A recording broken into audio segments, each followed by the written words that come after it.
Assalamualaikum warahmatullahi wabarakatuh. Selamat datang kembali sahabat di channel Muksid Hayatami. Sebuah kisah dari teras Masjid Al-Istiqomah. Kebiasaan jamaah selepas sholat subuh berjamaah biasa duduk berkumpul sambil sarapan pagi dan seruput kopi. Di samping minum kopi, kami juga biasanya ngopi alias ngobrol perkara iman. Begitulah rutinitas jamaah Masjid Al-Istiqomah setiap hari. Berkah dari terus menjaga tradisi baik ini, hampir setiap hari, setiap pagi rezeki datang.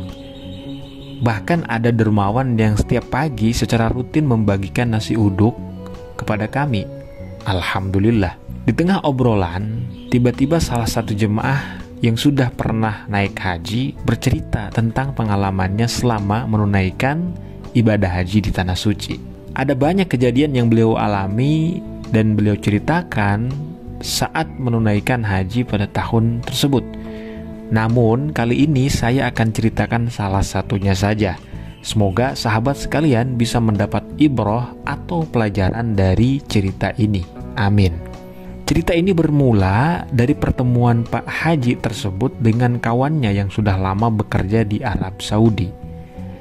Singkat cerita, Pak Haji dan kawannya bertemu di suatu tempat yang tidak jauh dari sekitar hotel atau pemondokan tempat menginap para jemaah haji. Nah, seperti kebanyakan orang, jika bertemu dengan teman dekat, pasti akan melepas kangen dan sambil cerita masa-masa lampau.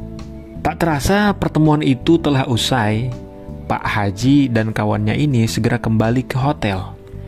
Kawan dari Pak Haji ini bertanya, "Tahu nggak jalan ke hotel?" Begitulah kira-kira tanya kawannya Pak Haji kepada Pak Haji. Dengan spontan Pak Haji menjawab dengan nada yang agak sedikit sombong, "Apalah, orang tiap hari gua lewat sini." Begitulah kira-kira jawaban dari Pak Haji ini. Akhirnya si Pak Haji dan kawannya ini naik bis, namanya bis sholawat, yang biasa antar jemput jamaah haji.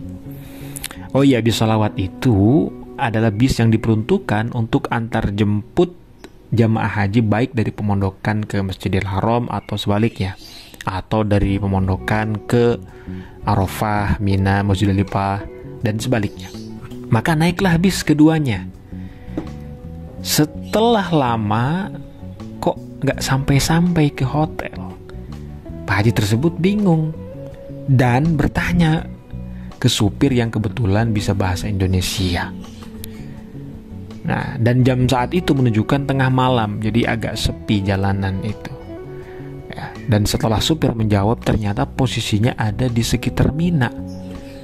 Lokasinya cukup jauh dari hotel atau tempat nginep jamaah haji, kurang lebih sekitar 6 km.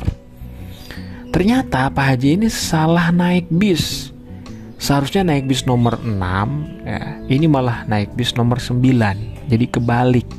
Makanya sampai kesasar ke daerah Mina. Nah, dalam peristiwa itu Pak Haji diingatkan oleh kawannya untuk istighfar atau meminta ampun kepada Allah Subhanahu wa Ta'ala. Barangkali ada kesalahan atau ada setitik kesombongan yang hinggap di dalam hati. Maka benar saja setelah istighfar Allah berikan jalan keluar. Bertemu dengan supir orang Indonesia dan beliau Pak Haji diantar sampai ke depan hotel tempat menginapnya. Nah, pelajaran apa yang dapat kita ambil dari cerita di atas, Bapak Ibu sahabat sekalian? Pertama, jangan pernah berkata sombong meski sedikit, ketika berada di Tanah Suci. Hindari kata-kata yang mengandung kesombongan. Kedua, jika sudah begitu, sudah terlanjur kita berkata yang sedikit sombong itu, maka cepat-cepatlah kembali kepada Allah Subhanahu wa Ta'ala dengan meminta ampun kepadanya. Maka insya Allah akan diberikan jalan keluar oleh Allah Subhanahu wa Ta'ala. Maka penting sekali bagi Bapak Ibu sahabat sekalian, para jamaah haji maupun umroh, untuk selalu berpikir, berkata, bertindak, berbuat positif selama berada di Tanah Suci. Karena cash balasan di Tanah Suci itu cash, Bapak Ibu sahabat sekalian. Demikian kisah singkat ini, semoga bermanfaat. Saya Muksid Hayatami. Jangan lupa like, subscribe. Wassalamualaikum warahmatullahi wabarakatuh.